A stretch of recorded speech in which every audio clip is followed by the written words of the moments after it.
Hi, everybody. Welcome to DevJobs.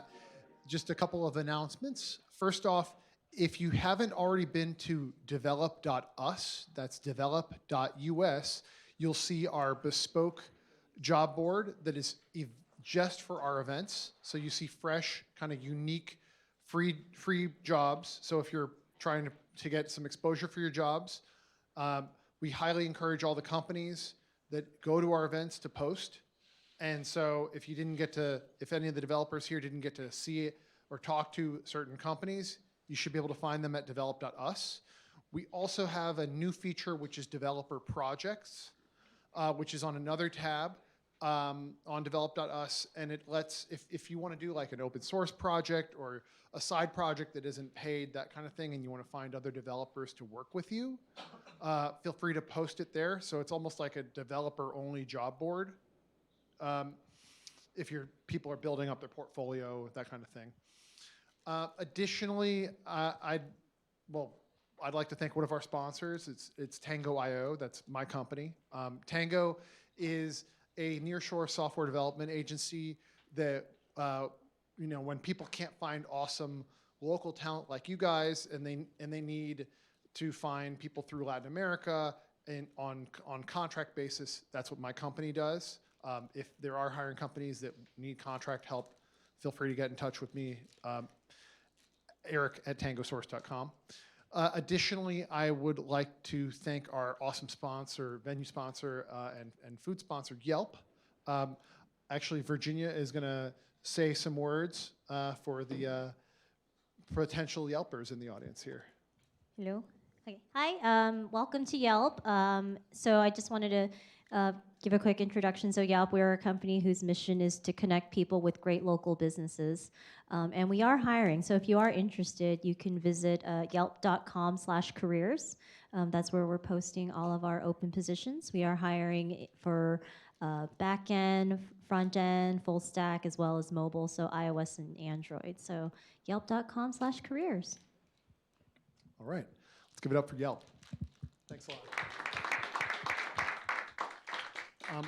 Additionally, and by the way, anybody who's in the back there's lots of space on stage left. So come on in, and you'll get a better view of our decent-looking faces. So what else? I wanted to mention that. So we've got about maybe 45 minutes for the panel if we're that engaged, and after that we are going to have about 10 minutes for companies to pitch to the developers in the audience. So any hiring companies can line up and have a minute each to pitch, and then there'll be another mixer, and at 8:30 we're more or less going to close up shop. So yeah, hopefully you all are going to have some good exposure to some interesting ideas, as well as some interesting companies, and be able to connect either through develop.us or in person. So I guess we're going to start the panel. So how about we all introduce ourselves, since I've done mine. Cool. Hi, everyone. My name is Steve, and I manage consumer growth engineering here at Yelp.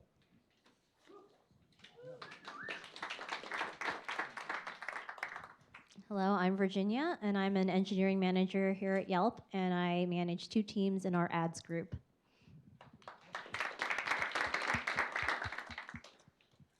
I'm Jason, and I run a company called Presence, which is a software consulting company. We're about 50 people based in San Francisco.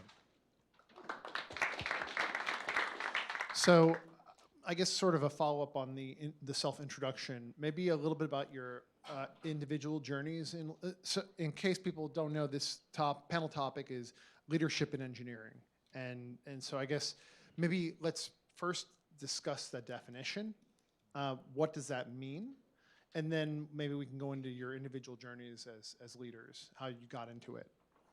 So what do you have any strong opinion on what leadership for engineers means?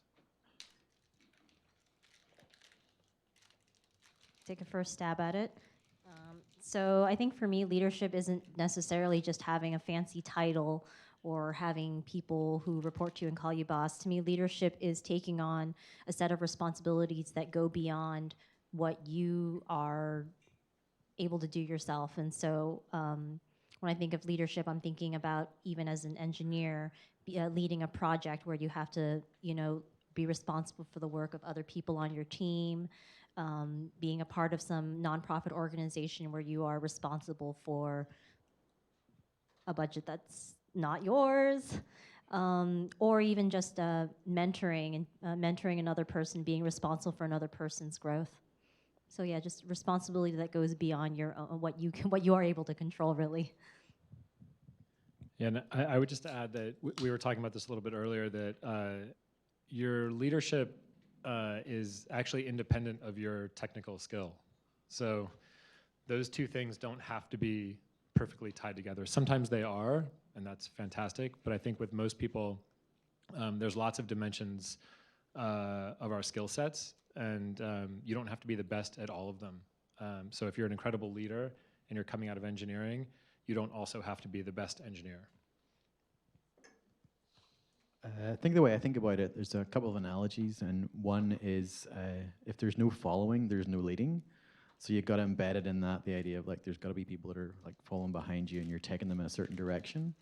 And another is the idea of it's like piloting an oil tanker. So an oil tanker is a big ship out at sea.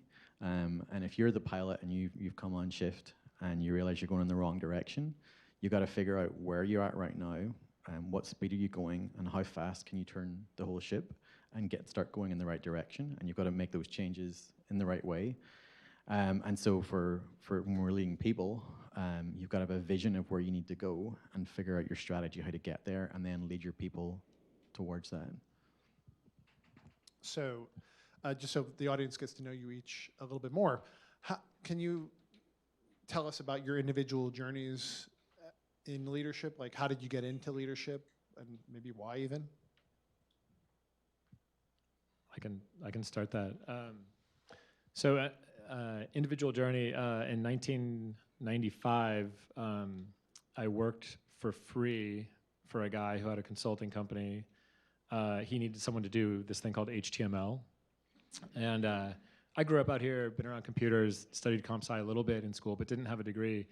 And so I took a very self-taught path. I worked for him for, I think, like 2.5 weeks before someone sort of tapped me on the shoulder and was like, dude, you could charge him a lot more money. You could actually charge him, and you could actually charge him a lot. And a few years, so I did that for a few years, and then I got really interested in starting companies. And that was more sort of self-taught, kind of like jumping feet first into the fire. And I think it was only after about 10 or 12 years that I actually went out and found a job, which was incredibly hard at the time, because everything I had done was just sort of on my own with teams that I had been working with for a long time, and ultimately transitioned into product management. And I did that for 10 years. And then fast forward to today, I've been running this consulting company for 5 years. And I definitely took some lumps along the way trying to do it on my own.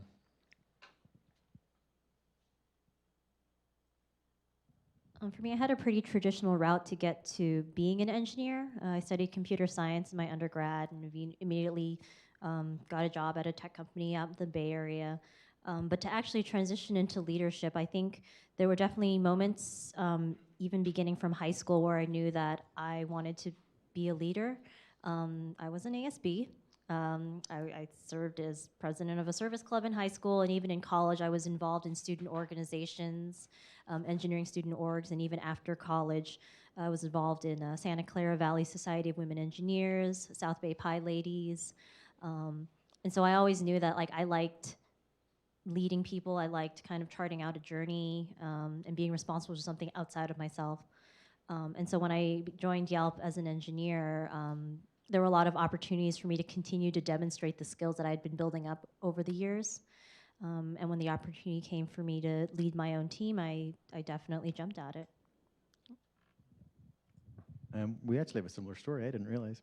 But I had lots of opportunities. I was very fortunate in high school and college to lead different clubs and things. And lots of people that believed in me as well, which was nice. I know not everybody has that, but that like is a big confidence boost.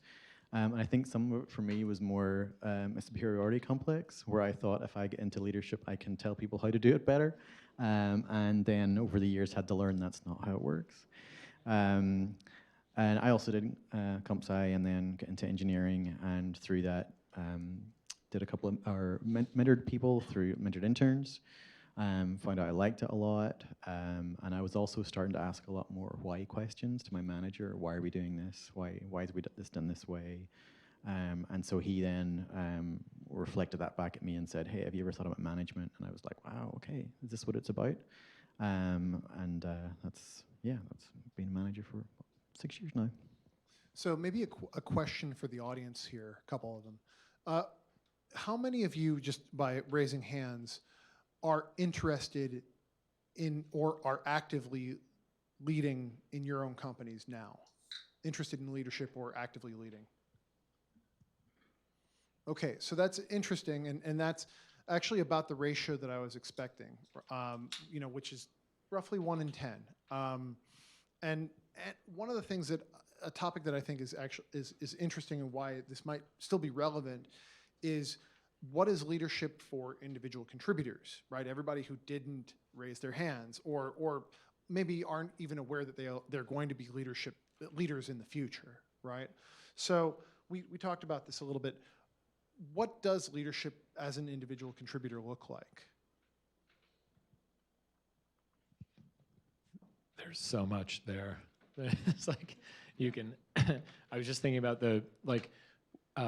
part of the way our company works is we use a lot of people that are contractors, and you can tell in the first day whether someone's really exhibiting leadership skills. And I think, I mean, we've talked about it a little bit already, but I think the number one thing is that you just see immediately is taking responsibility, like being accountable for the work, and stepping up if there's a mistake.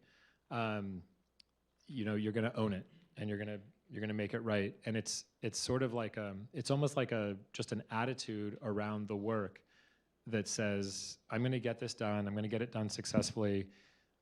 Even if you don't have all the tools or everything you need to get it done, it's like this real-time attitude of problem solving.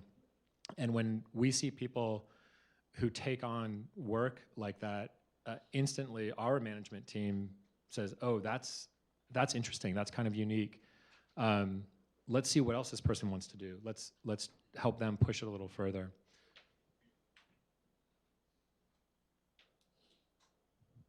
I think more when I think of like the really solid ways that like a normal individual contributor developer can really exhibit these leadership skills is doing things like leading a project where you're, I think that's something that we do a lot here at Yelp, is where we give engineers the opportunity to lead a larger project that involves multiple other teams, multiple other engineers.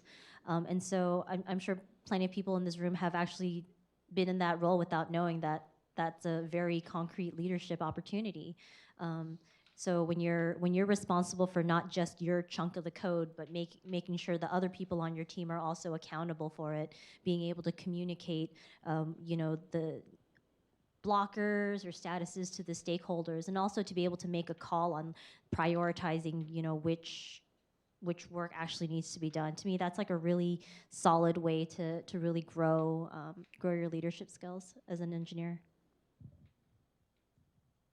I think there's another perspective as well to add on to Jason. I'm sorry, I'm bad with names. We totally talked earlier as well. Anyway, to add another perspective, there's definitely folks that I, as soon as they walk through the door, you can see that they might be like stepping out and leading stuff. But I think there's another perspective of being able to like teach people those skills. They might not be natural born leaders, but they can definitely develop the leadership skill set. And I think, like what Virginia said, being able to get those smaller projects that then where you can develop the skills that lead to medium projects, large projects, and then maybe you want to be a tech lead, maybe you want to be a manager, maybe, and going off in the future from that. But being able to learn what it is to mentor people, to communicate well with them, to think about the vision for your project. Well, what's the end goal of it? How do you get there? And how do you bring everyone together? There's a lot in that, but you can kind of layer it up and trying to see the people that are kind of doing it naturally, and then for the people that you can see, oh, I think if we teach them a bit, they'll be able to do it too. So that's kind of the other side. Once you become a leader, having to do that and find other folks. So I had a very broad definition of leadership, which was anything that isn't taking a requirement and turning it into code. That's potentially leadership, right? You know, in other words, it could be something like saying this requirement is wrong, or it could be a statement that's more broad about a product. But it's something where you're no longer being robotic, essentially, in terms of your approach to work, right? That's sort of the broadest sense, and maybe part of the reason why I thought of it was simply because it expands our conversation here for everybody who doesn't necessarily think of themselves as a leader. But I think maybe, you know, Steve, you brought up an interesting topic, which is leadership skills. So I think there's kind of two sets of skills that I would want to divide it up into that we could maybe discuss. One is this sort of judgment, and the other one is sort of action. Maybe that might be how I would separate these out, right? Like how the experience to be able to recognize something and have intuitions, et cetera, versus, you know, how to act and to influence others or a process, et cetera. So, I mean, let's just say that that's valid for now. Let's assume. What would you say, you know, in either the sort of judgment or action, you know, what skills do you think are the most important in leadership that anybody could exhibit? I think communication is it's number one on our list, and I think communicating both verbally and written is intensely important. And when we talk about engineering, this is partially because we're working with clients, and so we're communicating to our clients all the time, and so it has sort of double importance. But we sort of look at it as like you need to be able to do the technical work, and there's varying skill levels there, and then you have to be able to communicate about that. And we can help people get better at both of those things, but I think the communication is actually a little bit harder because it's much more of a softer skill, and sort of having self-awareness about how you're communicating can be like a really, really challenging thing. I love the comment of bringing leaders up and helping them. And one of the things I have seen is that when people started to learn how to communicate, they were then recognized more as leaders because they were expressing themselves more and sort of more involved, which is also, it was just a different path. But communication far and away for us is a really big factor.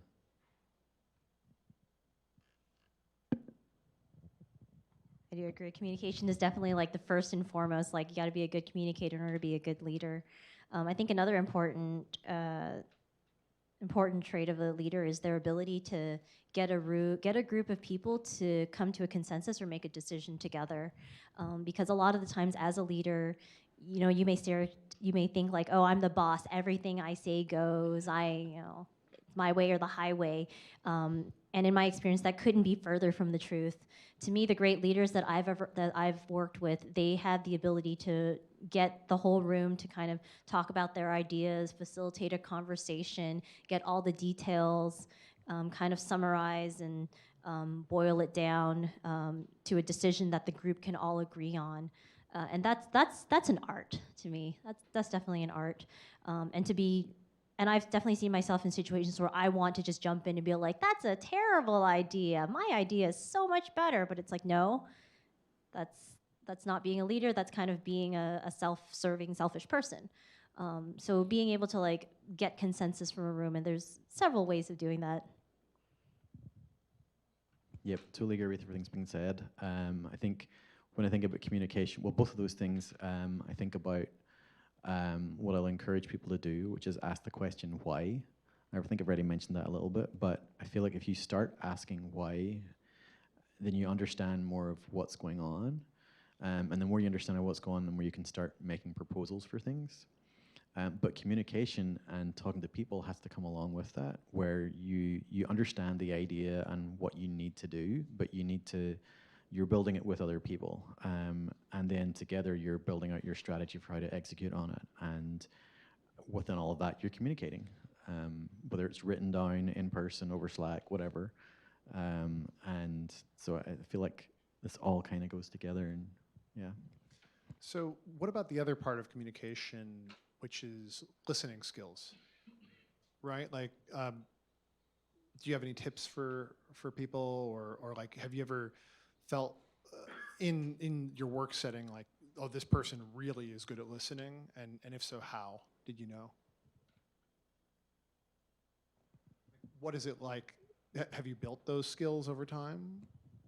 Was the question being Listening. a listener as a leader, or okay? I could definitely talk on that. So I mentioned before, like I've had instances where someone tells me something, and my first thought is that's a terrible idea, and so one thing I've done is I try to understand like why does this person feel that way, and I ask a lot of questions to try to get to the root of it, like what inspired you to suggest this thing? Is there an underlying issue that I don't know about? There's a reason why you're telling me this. And so when I'm listening, I'm also asking lots and lots of questions, trying to exhaust the who, what, where, why of a situation, with like the hope that maybe at the end of this incessant questioning, the other person will have arrived to the same conclusion that I have in my head.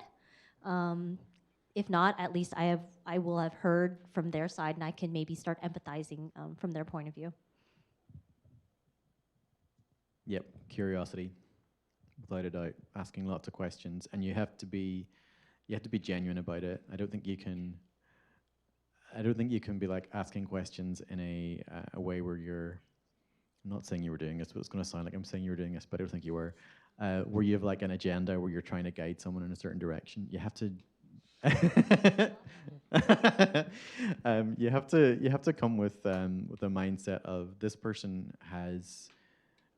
There's some kind of like what you're saying. There's some reason why they're saying this certain thing, or they have a perspective where they understand a certain angle of this problem that we're trying to solve, and coming with the humility where you need multiple perspectives to solve it in a better way. That is that active listening skill where you're constantly asking more, like, what does that mean? And what do you mean we have to do it fast? What does fast mean? Tell me more. Yeah, curiosity. Yeah, I would just add that listening takes time, and so this notion of like command and control leadership that's like Captain Kirk in Star Trek, like it's total nonsense. And one of my favorite tools that one of our project leaders uses is he'll be in a meeting. It might have gotten a little intense. There's a lot of stuff going on. He'll sit down and he writes himself an email about what happened in the meeting, what he thinks should happen, his sort of perspective on it. And then he actually looks at it the next morning. So he sends it to himself and then reads it the next day. And I didn't know he was doing this, and he was reading some notes to me, and it turned out it was one of his emails. And for a minute, I thought he had actually sent that email to the client, and I, was pale. But he was like, no, this is a great tool. But I think that the key to that is just giving yourself space and time to be thoughtful and think through. And you can do that in just a couple minutes in a meeting, or through questioning, or through these kind of like longer periods of time, in order to get to like the right kind of direction and decision. So one of my questions that I asked you guys, earlier was what does leadership look like depending upon how mature a company is, and I guess given Yelp versus sort of a broad variety of company maturity that Jason has worked with.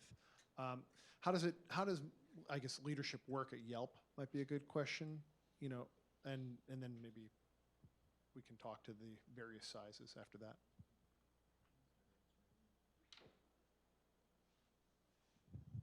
I can talk about where leadership starts here at Yelp, and it starts from the moment anybody joins the company.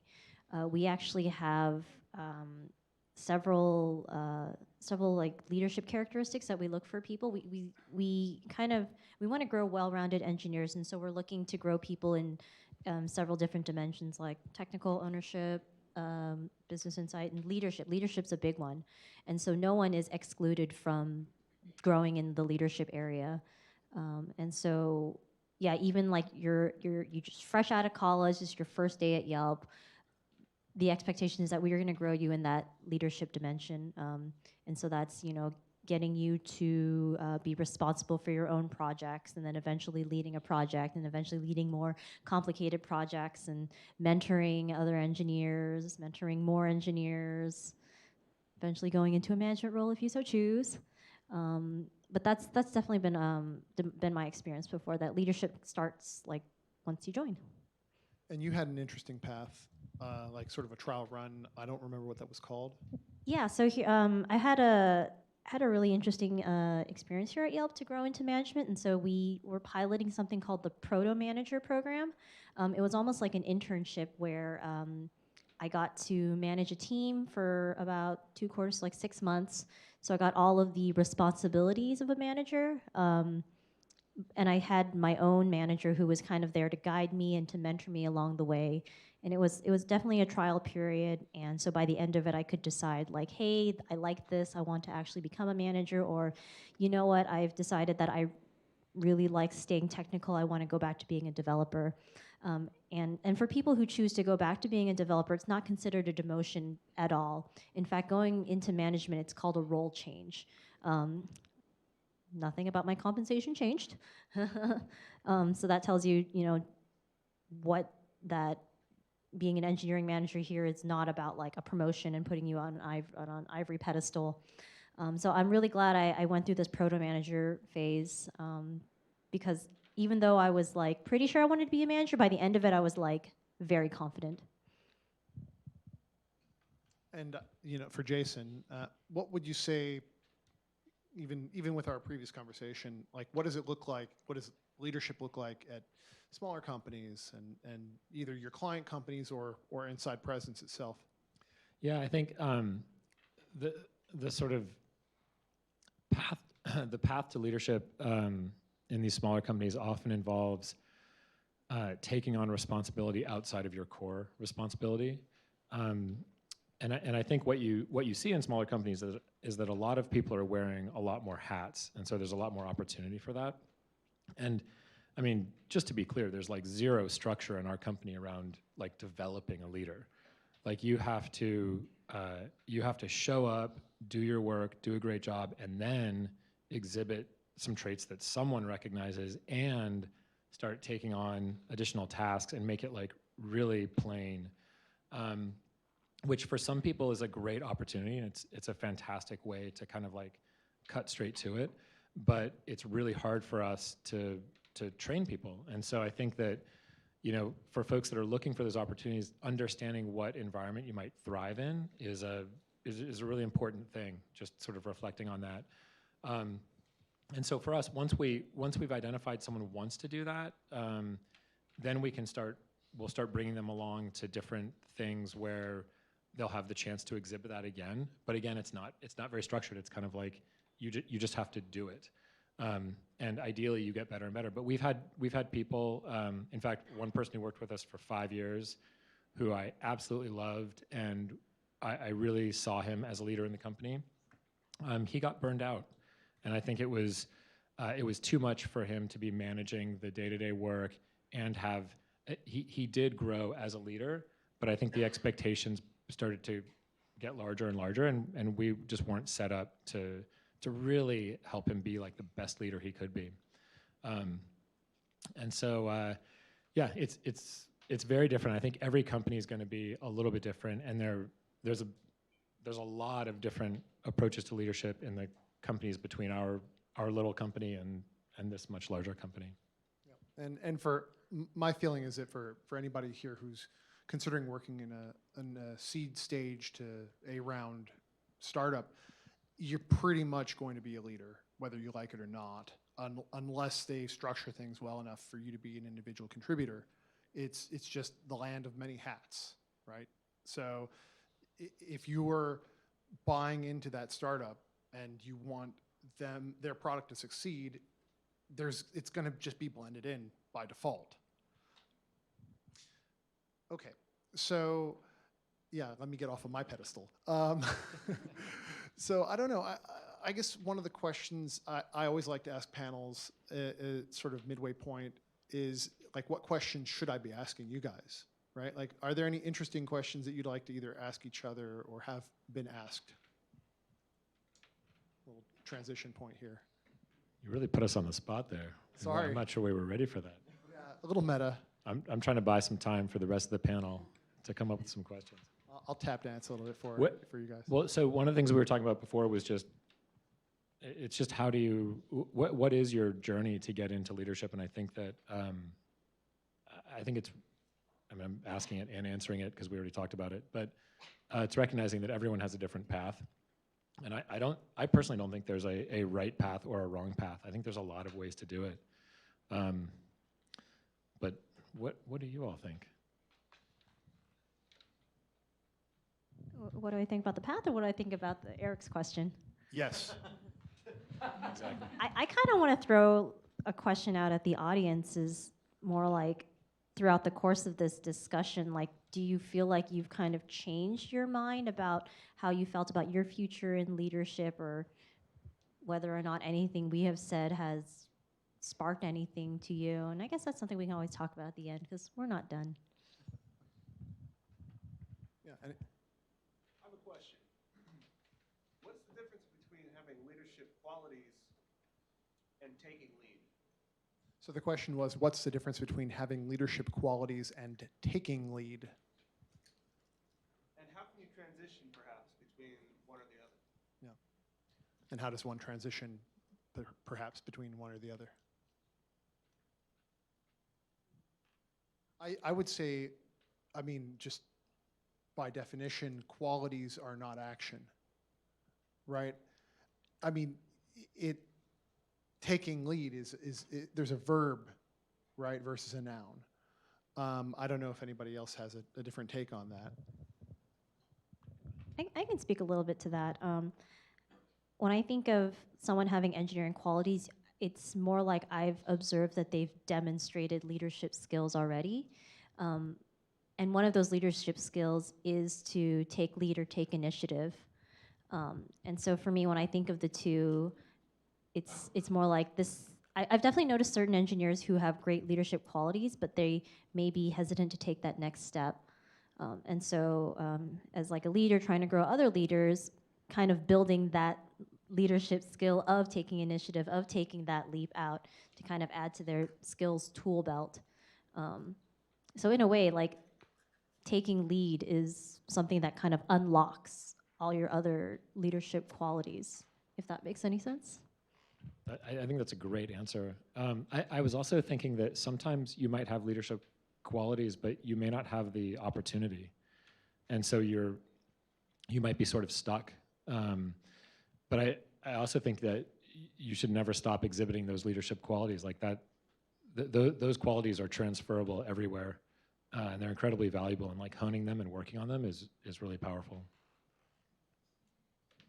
The first thing came to mind for me was the separation of the two, and that where you said like you may have qualities but not be acting on it. I think there's another way where you could be acting without any actual leadership qualities, and I mean, okay, you're acting by like taking a step forward and doing something, but you could be doing it in a horrible way where you're just trampling on people, and you're just driving forward and not actually like employing any of the skills that bring people with you.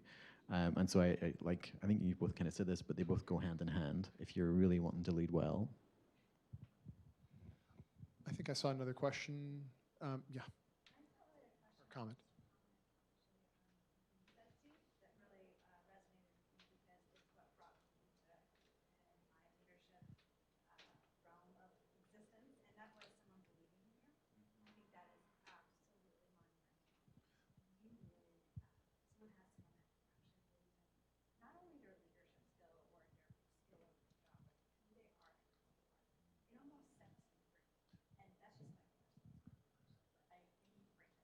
So to just repeat what was said, it was very important for one of the members of our audience to have somebody to believe in them, not only in terms of their skills, but sort of who they are as a person, as a leader.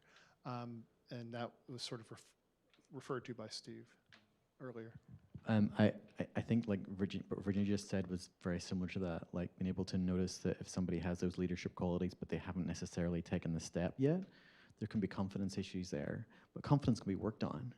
It's not something that, you know, it might take effort, but people can overcome it. And reflecting back to them, hey, do you notice that you did this leadership thing? Did you notice that you communicated really well there? And saying that over and over again and helping connect that back to, you can grow as a leader. You're developing skills. You are a leader. I've seen it again and again happen where people are just blooming and leading projects, and it's a wonderful thing. Yeah, related to that, sometimes you just have to let people know that you want to be a leader. And some people do that by looking for mentors. I've seen that a lot, like people who are quite good at finding mentors, which I think is actually can be hard to do. But it's almost like you're putting it out there and you're giving other people the opportunity to help you in that case. Because, you know, everyone's not walking around trying to find the next leader. Like that has to be something that comes up as part of the, you know, a conversation or something. And I think on that note, like when I think of that was actually a really great comment that you said, and that really made me think about someone who really sponsored me to take that leap into leadership. And I think for me, it was a technical lead on my team named Ken, who, you know, 2 years in, he was like, you know what, Virginia, I think you have what it takes to be an engineering manager here at Yelp. You've exhibited, you know, XYZ qualities. And at the time, I was like, oh, I had no idea. Cool.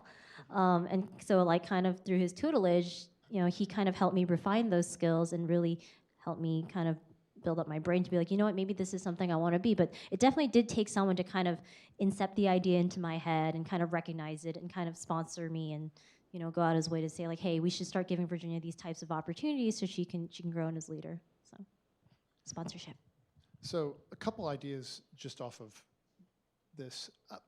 One thing that I thought was interesting was sort of this idea of sort of having a sponsor or whatnot. I feel like there's a certain amount of vulnerability that's required, if only for entering the possibility of failure, right? Like I could fail in this transition or this attempt to lead, right? And I think that sort of relating to people with vulnerability may be a means of being more effective, right? Because, you know, as a leader, as we were saying, you're not the lead sled dog necessarily. You're relying on other people to succeed, right? So I just a thought there that I was having, and then another thought, which I'm going kind of on tangents here, so I apologize. But I was just thinking about this idea of triggers of leadership that you kind of brought up before. So what's people's individual programs, or, you know, to respond or react to a given situation where it's appropriate to lead, and, you know, just from a cognitive psychology perspective here, just very quickly, I feel like people have different programs running in their head, different habits, right? And they kind of fight each other, right? In different brain regions, and there's a whole bunch of MRI studies about this. But I guess what I would say is that people can develop stronger and new or stronger programs that help people to respond correctly to a given situation where they can lead meaningfully. I don't know if I just sprayed you guys with a bunch of content there, or if there's anything interesting that you would want to respond to, but like, yeah. Well, you know, like along those lines, leadership is real work. Like, you have to work at being a leader. It's not that people just naturally are. There are no like natural born leaders. Even if you exhibit the traits of leadership, there's a ton of work that goes into like actually like becoming a leader and doing it. And I think that that notion of being conscious of how you're behaving and working on it and seeing how that impacts your ability to lead, well, it's huge. And you have to be ready to do that and put that time in. Yeah, I think self-awareness, right? So not only the external awareness, but internally oriented. I think kind of relate to that. That kind of reminds me of the opposite, which is acting on impulse, which is something you're not supposed to do as a leader. And so when I think of like a leader not acting on impulse, I'm thinking of somebody who kind of takes a step back, looks at things from a higher perspective, kind of sifts through the necessary information, and is able to either pick out, like collect some more information, make a decision, collects that from the group, consensus, like I talked about before. And so when you're thinking about like those conflicting things in your head, it's like as a leader, I always tell myself, stop, take a breath, take a few steps back, go for a walk, and now come back and think about a problem again, and to essentially not to act on impulse. I think there's a lot in there about practice. Like you can read a lot of books, you can go to a lot of trainings on like how to do this and how to develop self-awareness, but you've got to put it into practice. You've got to do what Virginia just said, like actually remind yourself, I need to take a step back here. And there's going to be those, well, there still are times when I do it, where like you need to be, you're feeling anxious and you're like, I got to do something, but you've got to breathe. Just let the anxiety live there for a second, step back, and then come back to it. And you got to keep repeating that. And I feel like the more times you repeat it, the more it becomes more of a habit and part of your faster thinking. And there was the book Crucial Conversations comes to mind. It's kind of like the Bible here. Any leader here is supposed to read it.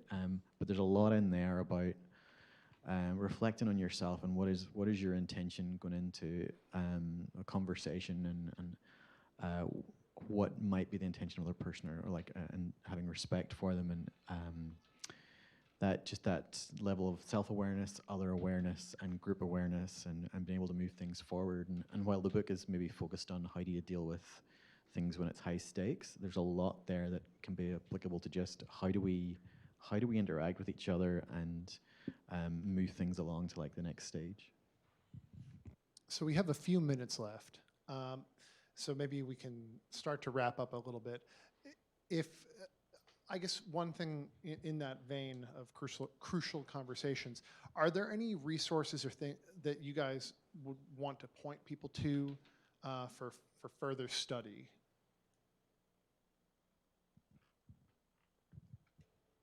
On the topic of books, I think one of the first books that I read when I started becoming an engineering manager is Manager's Path. And it really talks very specifically about what it's like to be an engineering manager and also a technical lead in a software engineering company. So that was like a highly relevant, almost like play-by-play Bible book for me when I first started. Yeah, so the book is called Manager's Path. One of the resources I like is the Harvard Business Review's. They must have like 15 articles that are like, you know, the top 6 traits of leaders, the top 7 traits. And I think what's interesting is that in all of these articles, they talk about leaders being multidimensional. And, you know, your mileage is going to vary based on the article you read, but there is a wealth of information on just general leadership skill sets and approaches and ways of thinking about things that I've probably read like 5 or 6 of them, but they always had really valuable bits and pieces. I was just going to say, I've already mentioned Crucial Conversations. I would say if you do read it with someone and talk about it and take it slow, because there's a lot in that book to go through. And the other thing I'll add is just Google leading without authority. There's a bunch of different articles there on, you read a few of them. I don't have a specific one to call out, but it's just the idea of like, you may not have the authority of a title, but how can you lead, how can you influence? And so that, just Google it and start reading. Okay, so we have time for a couple more questions, if anybody has them. It's a little bit off topic, but I was wondering what the significance is of the illustration on your arm. Question about some tats. Which one? The top part is where I grew up in Northern Ireland, and the bottom part is in California, camping in redwoods. Nice. More tattoo questions later.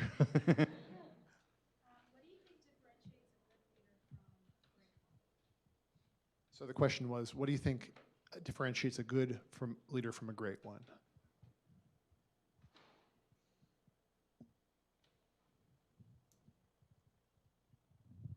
I think one of the big separators is how well they can do their job without doing their job, if that makes sense. So one of the goals of engineering managers here at Yelp is that we want to try to make ourselves as useless as possible.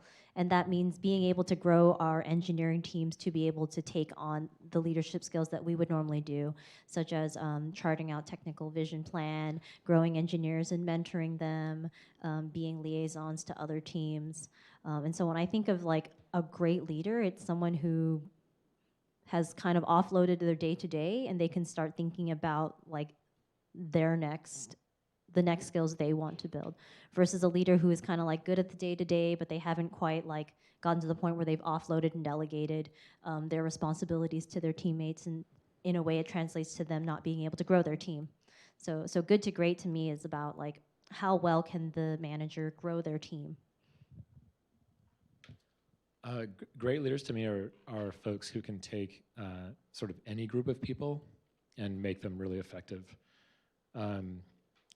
I've definitely seen leaders who are really effective with a certain type of sort of person following them, but the greatest leaders will take anyone, any configuration, and they will make that.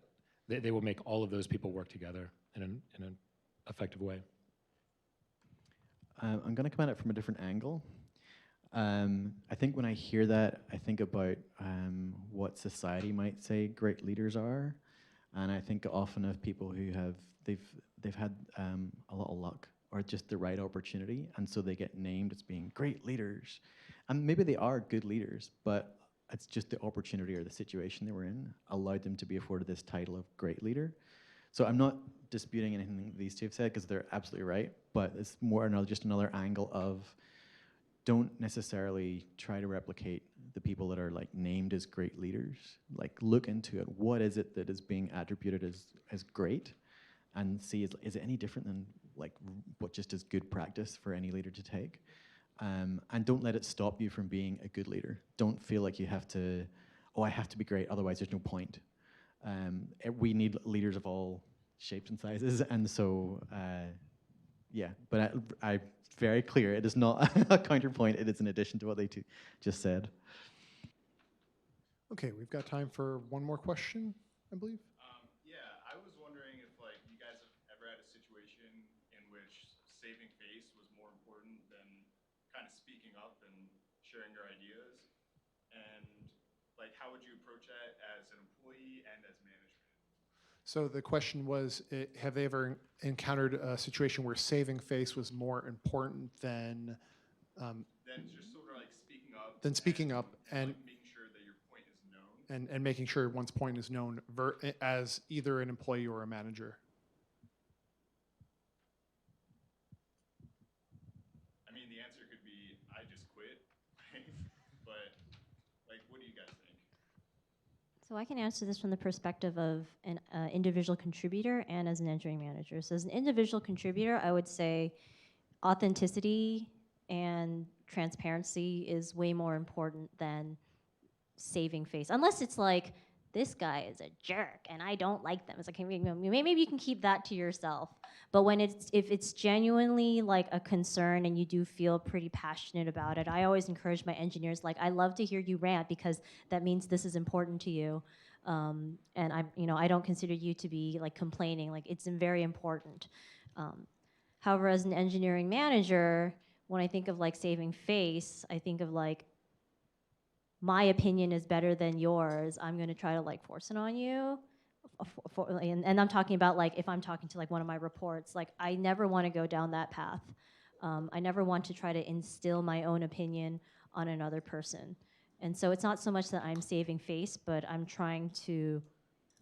I don't want to be the dictator. I want to hear your point of view. Sorry, did that make sense? Yeah, totally. I think there are always avenues to make your voice heard. It doesn't have to be in that meeting where you're like really feeling like frustrated and want to like go mad. It could be that you're kind of like Virginia said, you could talk to your manager in a one-on-one afterwards, or whoever the leader is, and say, hey, I didn't want to say in the room because I didn't want to disrupt things, but I need to tell you I'm really really concerned about the direction we're taking. So it's like figuring out what is the appropriate context to voice your opinion, and if you can, be like rephrase it constructively. Maybe you do look at somebody else in the meeting room and you're like, oh my God, they're such a jerk, I hate them.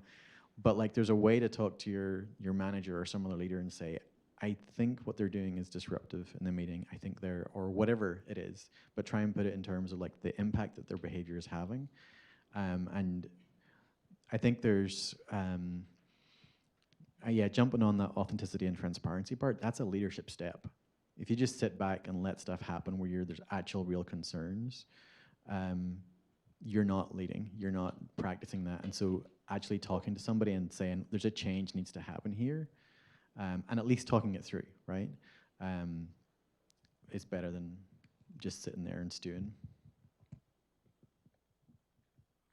I was just thinking about this from sort of the client-facing perspective here, which is to say, saving face is almost always about a status differential, right? So I don't have to save face to my peers, right? So if my agency messes up in some way and I have got to fess up to my client, it invariably is better to deal with it earlier, right? A little pain in the immediate term is way better than a ton of pain because I've been procrastinating about dealing with it. So, okay, well, thank you so much to Steve, Virginia, and Jason. Let's give them a round of applause, please.